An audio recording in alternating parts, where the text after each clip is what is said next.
In our village of Ndala, nestled between two hills, Ngoma Idu, the silent drum, was the most sacred object we had.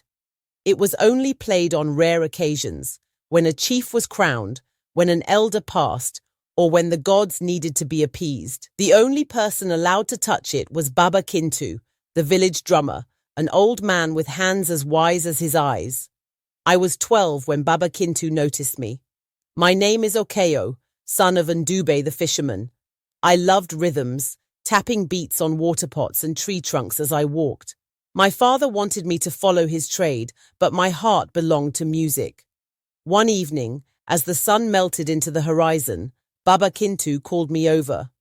"Okeyo," he said, "I have watched you. You hear the rhythms even when there is no drum. Do you want to learn?" "Yes, Baba Kintu," I answered eagerly. "Then come tomorrow at dawn, but listen well. Ngoma Idu carries the voices of our ancestors. It must never be beaten carelessly. Do you understand?" I nodded, not fully grasping the weight of his words. At dawn, I arrived at his hut. For the first time, I saw Ngoma Idu. It was larger than any drum I had seen, carved from a single tree trunk with sacred markings etched into its sides. Baba Kintu began teaching me. He showed me how to hold my hands, how to listen before striking, how each beat told a story.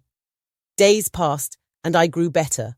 Then one evening, he said, "You are ready to learn the forbidden rhythm." I swallowed hard. "Forbidden?" He nodded.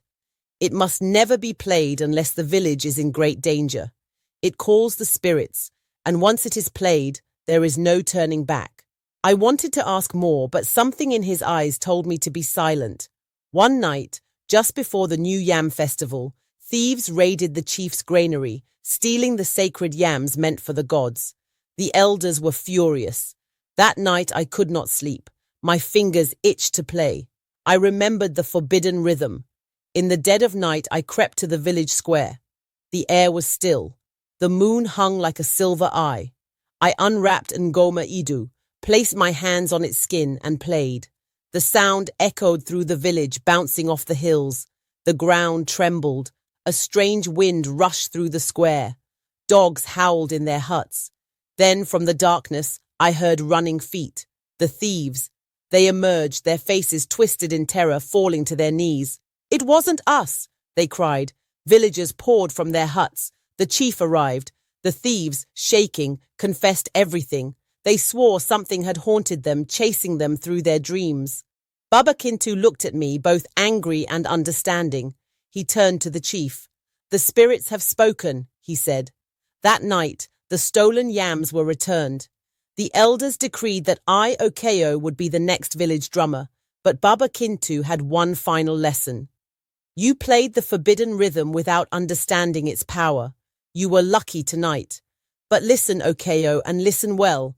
Ngoma Idu does not call only the spirits of justice. If played at the wrong time, it can awaken something far worse." I never forgot his words.